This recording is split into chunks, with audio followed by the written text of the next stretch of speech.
American freedom had its roots in the 17th century ideals from which it sprang. One of the most cherished of these was the freedom of the press. Long before the American Revolution, the colonial editors fought against political control, believing that only a freely informed people can be a freely governed people. One of these editors, German-born John Peter Zenger, dared to publish an attack on the corruption of the colonial government in 1734. In the columns of his little New York newspaper, he appealed to his readers to save him from reprisals. Soon after, the paper was burned and he was sent to jail. But at his trial, one of the ablest lawyers of the time, Andrew Hamilton, led the attack on the forces that wanted to enslave the press. He was backed by popular sentiment and a growing conviction that a free press could lead the way to a free country. That fight was but a spark that was later fanned into a great fire for freedom, and out of it, a new nation was born. The Constitution of the new United States was amended by a Bill of Rights that guaranteed the people a free press. The ideal had become the law of the land and would be enforced wherever the new flag should fly. That ideal still lives today in the minds of the men who gather and print the news, in the people who make news, and more important, in the people who read the news and depend for their lives and freedom on honest facts. The more complicated life we live, the greater is our need for a free and responsible press to report it and clarify it. The American people have come to take this responsibility for granted. They expect to get the news, whether it be good or bad. They expect to get the truth, whether it be palatable or not. They expect to be told what is happening, whether they earn their living working in a factory or by building dams on the rivers. They need a free press to be free citizens. They need a free press to know what other men are doing in cities and countries that are far removed from their homes. For their markets, as well as their daily lives, are determined in part by what other people are doing. It is this ordinary individual who, when added to his neighbor, constitutes public opinion. And in a democracy, public opinion is based on public knowledge.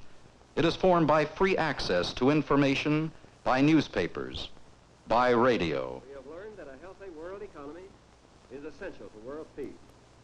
That economic distress is a disease whose evil effects spread far He is beyond listening to the voice of his president this January 7th noontime in 1948.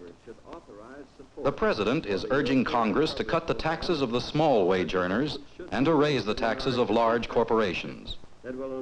His words go through the wires of the nation's broadcast stations. So that those least able to pay will have their burden. Hours before, a copy of his speech was given to reporters who had it telegraphed to their local newspapers. And now, as he speaks in the Capitol building to the assembled lawmakers who represent the people, he is being heard by another group of men and women who are also representatives of the citizens who cannot be there themselves. Between him and his audience outside this chamber are the newspaper men and women, the first links in a complicated chain of a free press system. These are reporters. Their own political complexion, the ownership of the newspapers they work for, the politics in the cities they come from have very little to do with the story they will now send by wire and telegraph to over 50 million readers. The president has spoken to Congress. The people want to know what he said. The first duty of a free press is to report that speech as accurately and honestly and simply as possible. Before the president leaves the building, these reports are on their way to a waiting world.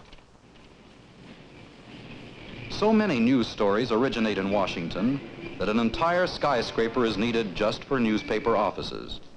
It houses the press services which play an interesting part in maintaining the freedom of the press.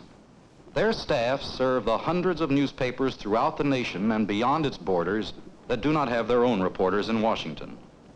Little papers and big papers, city papers and country papers, Republican papers and Democratic papers, all use one or more of these press services to get facts quickly and precisely, as fast as they can be prepared for transmission by telegraph.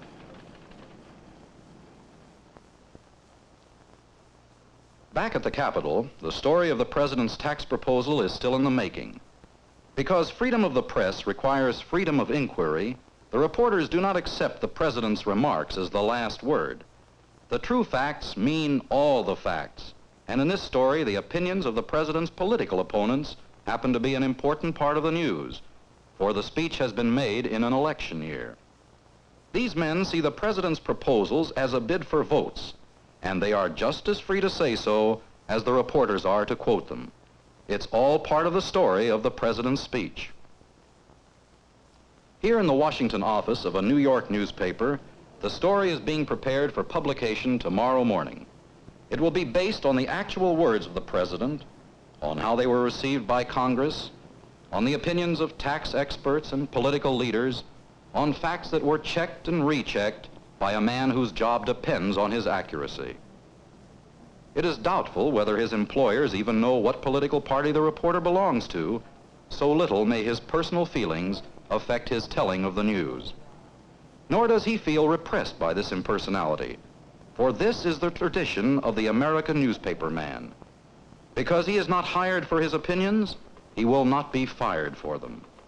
He tries not to color the news. His obligation is to accuracy, not to self-expression. The editor who checks the story before it is sent to New York is also concerned with accuracy and completeness, not with opinion.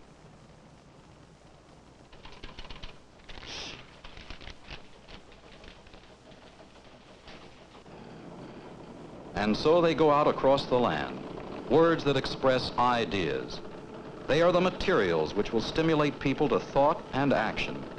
Both the men and machines that transmit them have precision as their goal.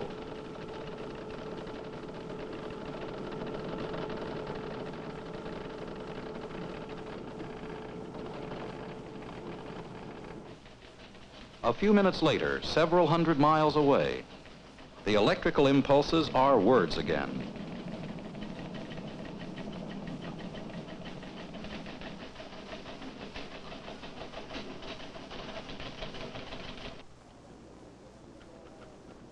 This is the newsroom of a big city paper.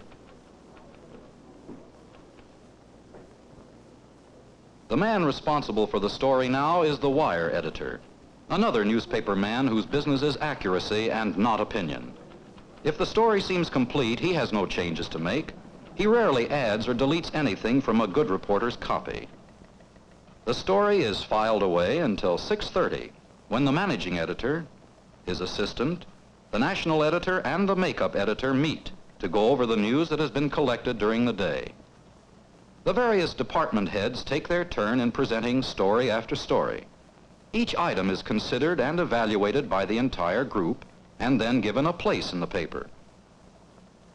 The basic tax story, because of its importance as news, is to be featured with a large headline across page 1.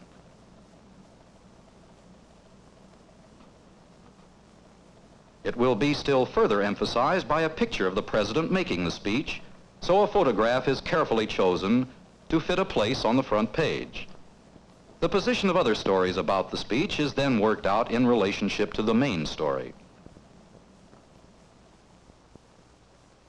In the meantime, in another room, in another part of the building, another meeting has taken place. This is an editorial conference. These are also editors, but they deal with opinions rather than facts. These editors usually share the newspaper's independent Republican point of view, and unlike the reporters, are free to express that point of view.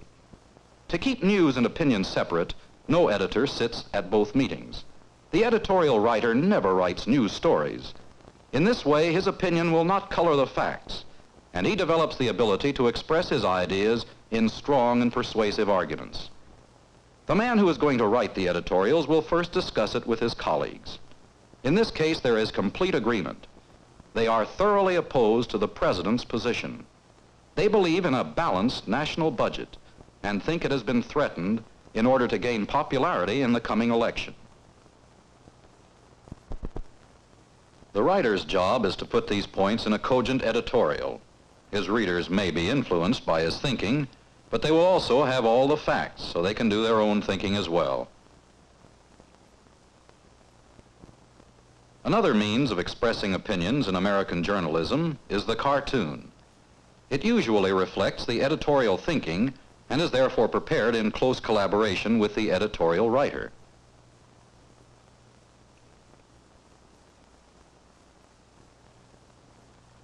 The reader knows that here facts may be exaggerated or played down.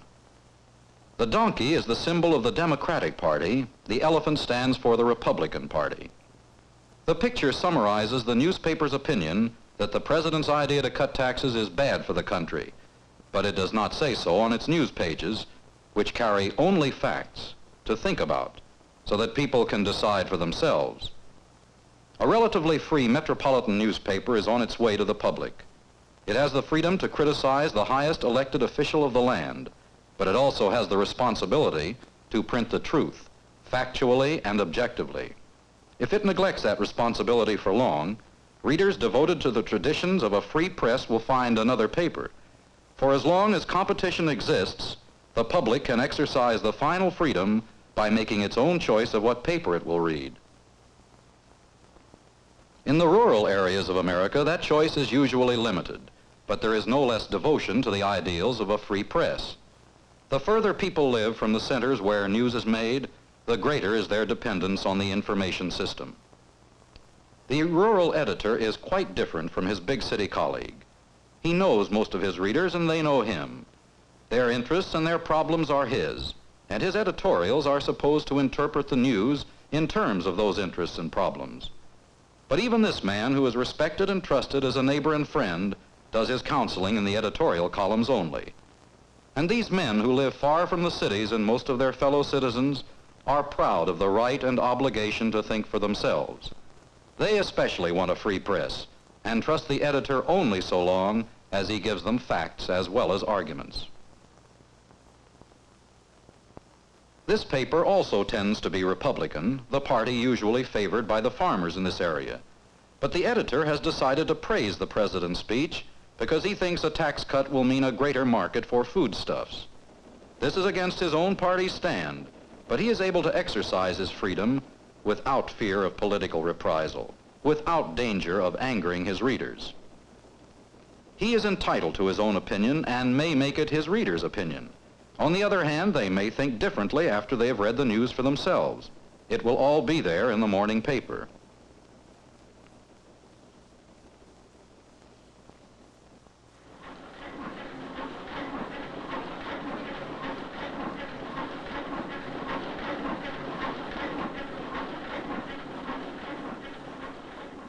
But most people in America do not live in big cities or on farms. The people who decide most major political issues live in small towns. They like to think of themselves as being fairly well informed about what is going on in the world. They listen to the radio, go to the movies, read magazines, but for the most part depend on one or two local newspapers. These average-sized newspapers rely on the press services for stories on national and international events. Their editorial policy often shifts with the turn of events or a national trend. They do not support either party regularly, since they have to please a cross-section of the community. Sometimes they are subject to pressure. The call is from a man who owns stock in the paper. The editor is used to people expressing strong opinions. He's out to buy votes. Your paper's got to speak up because business will be hurt by that tax. We'll back you up 100%.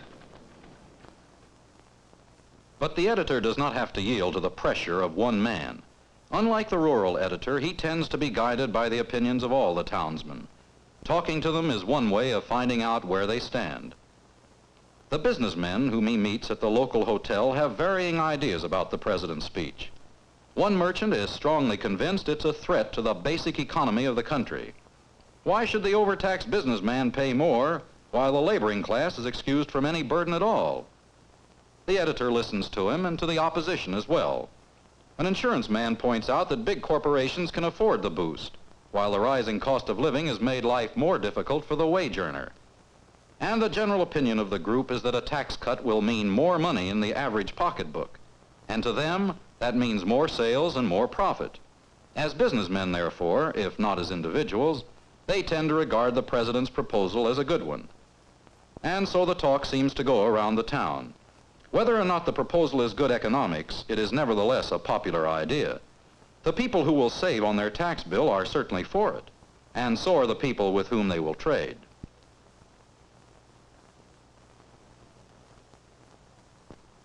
As the editor returns to his office, his head is full of ideas about the editorial that must be written for tomorrow morning's paper. But there was that stockholder who called. Maybe it would be a good idea to check with the publisher. He doesn't usually dictate policy, but it doesn't take long to tell him what happened. Hello, Jack. Hello there. Wilson called. He's a little bothered about Truman's proposal. He asked what the paper was going to do about it. Let Wilson run his business. He may own stock in my paper, but he doesn't run my paper, and he doesn't own it. I'm still the publisher, and you're the editor. Remember, it's circulation that counts. You go ahead. I'll take care of the complaints. You take care of the editorial. Okay, Jack. Good night. It's easy to write after that. The president's proposed tax cut is a great thing, this editorial will say. Let's get Congress to pass it, he urges. But that doesn't mean the voters have to support the president in November. The election is another matter. We'll cross that bridge when we come to it. And so another free newspaper has been put together.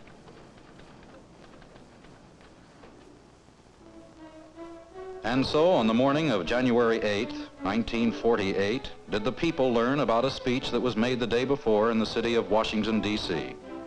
It was a speech that concerned their lives, and so it was their business.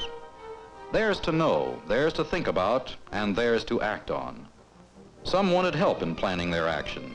Others didn't even bother reading the story. But some read every word, including the editorial. And some agreed and thought it was fine, while others grew angry and said the country was going to the dogs. But for a few pennies, everyone had the chance to read the facts. And in a democracy, that chance, called freedom of the press, is as precious as life itself. It goes on every day with little stories and big stories, and sometimes people take that chance too much for granted. They forget how necessary to freedom itself is the freedom to get facts. Several years ago, a fearsome disaster took place in a mine in the Middle West. Over 100 men were killed in an explosion. And while women wept and a nation grieved, a bold newspaper began to ask questions. Why did it happen? Whose fault was it? Embarrassing, dangerous questions, especially since the trail led to irresponsible owners and corrupt officials. But the questions were asked, and the answers printed, and even the threat of violence did not stop the relentless pursuit of truth.